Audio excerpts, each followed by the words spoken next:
Hey, good morning, everyone. Welcome back to Morning Musings. Hope you had a fantastic weekend. You know, I had a really good Saturday. I've got a 1967 Fairlane GTA big block car. Yeah, cool. And the floors are bad in it. And I managed to get out there Saturday, and I got a toe board, what you call a toe board, and a front floor patch completely put in, all welded in, ground off, sealed off with POR 15, and it looked good. I was really proud of myself. I was proud of my accomplishment because this car was not going to be drivable as a result of the floors. I mean, that you could just, you could see daylight all the way through them. Anyway, it was a good weekend for me. I hope it was a great weekend for you, and I appreciate you being with me here on Morning Musings. I'm addressing some of the requests that you have given me on subjects to discuss. So many of the requests have to do with the signs of the end.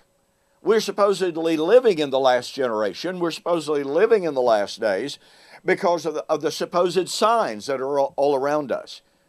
Chief among them, all right? Chief among those supposed signs is the birth of the red heifer. And be sure to go back and take a look at last Thursday's video in which I talked about the fact that the New Testament writers were emphatic that they were living in the last days, that the end of the age was near then. And so that's extremely critical because it forces us to say, well, if the New Testament writers, writing 2,000 years ago, said they were in the last days, the end was near then anyone saying that today is wrong. Period. End of story. Well, guess what? There's another element concerning the red heifer. And remember, approximately 6 weeks ago, maybe 8 weeks ago now, we were told a red heifer has been born. Folks, we've been hearing this forever.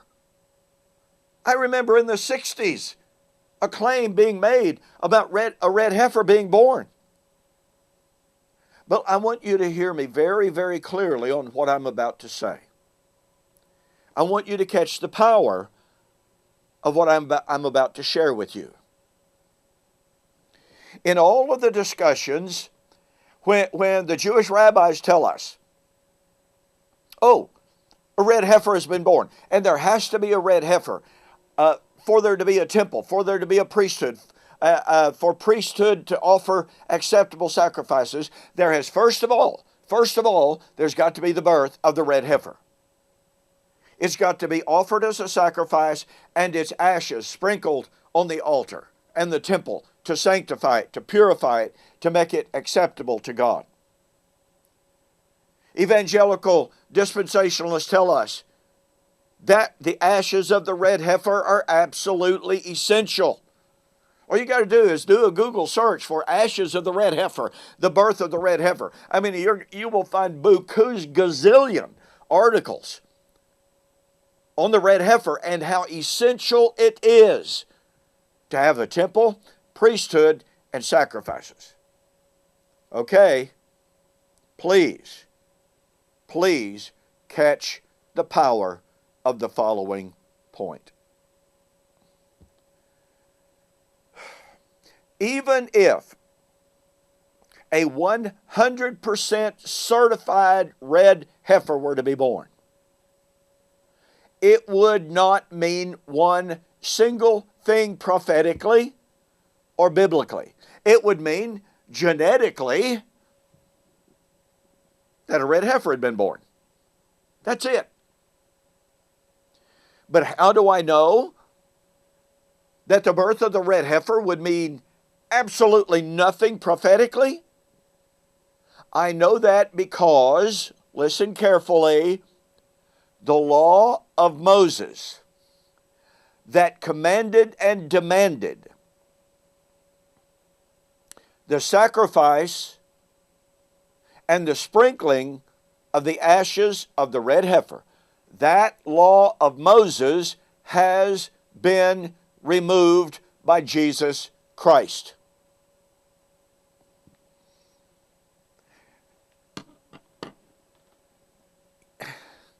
This is incredible. Do you realize that when people talk about, oh, we have to have the ashes of a red heifer to sanctify a temple, priesthood, altar, etc., do you realize they are imposing the law of Moses?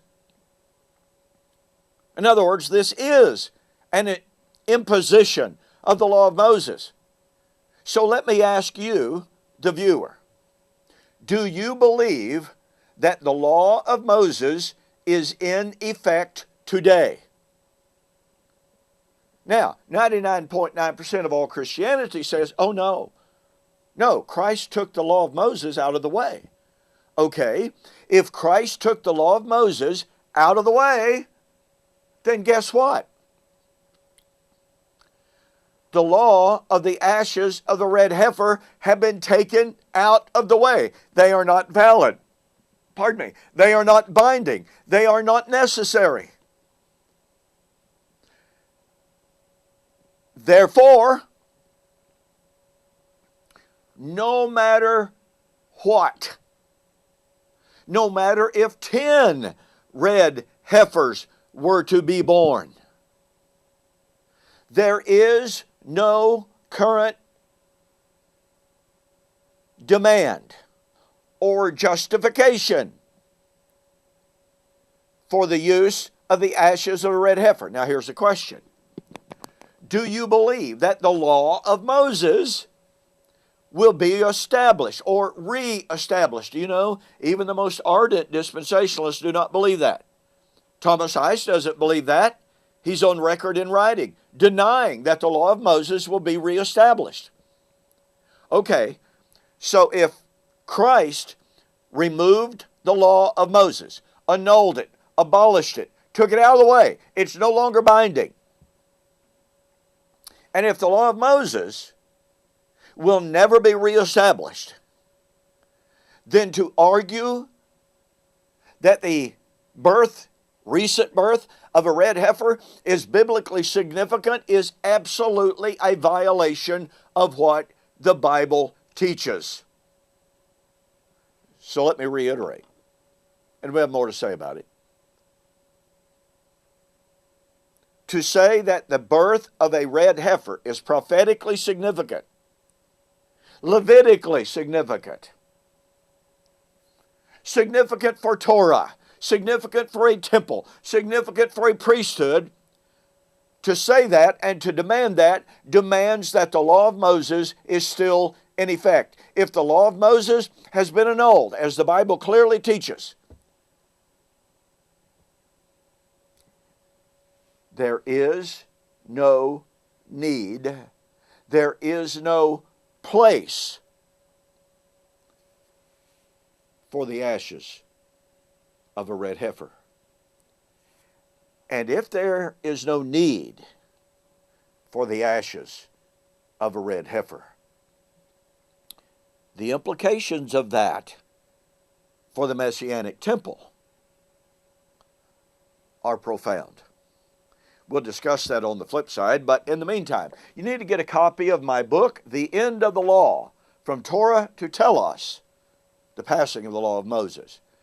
This book makes it absolutely 100% clear. The law of Moses did not pass away at the cross, as so many believe. But the law of Moses did pass away in AD 70, when the Lord took away that old covenant temple, priesthood, sacrifice, thus destroying any need, any demand for the ashes of a red heifer. Go to my website, donkpreston.com, bibleprophecy.com. Order a copy of this book. Be sure to send me a note that you saw the offer on Facebook or YouTube, and I'll refund your shipping. Well, thanks so much for joining me for this morning's Morning Musings. We'll have more on the red heifer on the flip side, so we'll see you there.